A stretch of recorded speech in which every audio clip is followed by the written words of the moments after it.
The dinosaur movie that dinosaur enthusiasts have long been waiting for is finally here. A prehistoric dinosaur film so stunning, it surpasses Jurassic World. Hailed by netizens as the best dinosaur blockbuster to date, co-produced with a massive budget by Iron Man's director and the BBC, deeply recreating the mysterious and spectacular dinosaur era from 66 million years ago. The first appearance of the T-Rex left audiences astonished. Who knew this seemingly clumsy giant was actually an excellent swimmer? Its hollow bones filled with air, combined with powerful hind limbs, made the T-Rex a true swimming expert. This T-Rex father was leading a nest of hatchlings to forage on the opposite island when suddenly a mosasaur rapidly approached. This was a massive marine lizard, twice the size of the T-Rex, weighing over 15 tons, the largest predator on Earth and the undisputed ruler of the oceans. While an adult T-Rex could defend itself in water, the mosasaur's target wasn't the parent, but the young.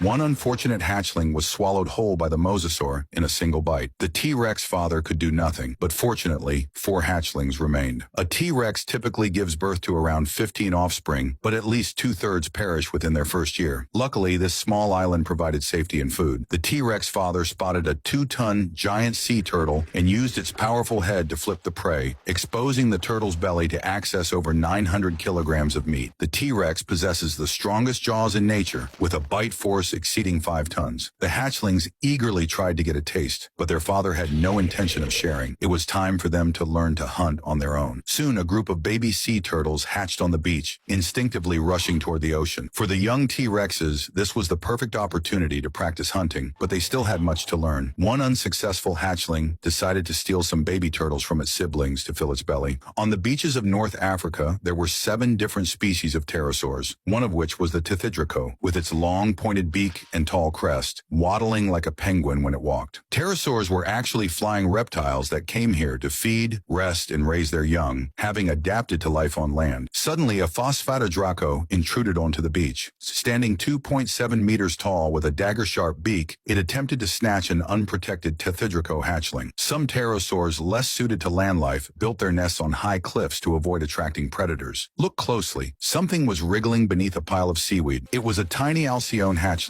just a few centimeters tall and weighing less than 60 grams. 2 months earlier, their mother had left the eggs here. The calls of their siblings helped synchronize their hatching, as staying in groups made them safer. Their first instinct after birth was to climb the steep cliffs. Hatchlings from hundreds of nests gathered at the cliff summit, preparing for their first flight, but their wings weren't fully developed yet. The elongated finger bones supporting their wing membranes had to straighten and lock together first, a process taking hours. Yet they couldn't stay here long. Pterosaur bones were extremely lightweight, 90% air, allowing them to fly with ease. The cliff's edge produced updrafts to assist their first takeoff, but none seemed willing to take the risk. After a long wait, one hatchling finally leaped into the air, and the others followed, embarking on their journey. They weren't flying toward the beach or their colony's habitat, but instead heading for distant foggy forests. The Barbaridactylus was a formidable predatory pterosaur that usually hunted fish, but it wouldn't pass up the chance to catch an Alcyone hatchling mid-flight. The only escape was to fold their wings and dive, but losing altitude made it harder to reach the forest. Some hatchlings became prey, while others exhausted themselves and crash-landed among the beach-dwelling pterosaurs, a dangerous place for the young.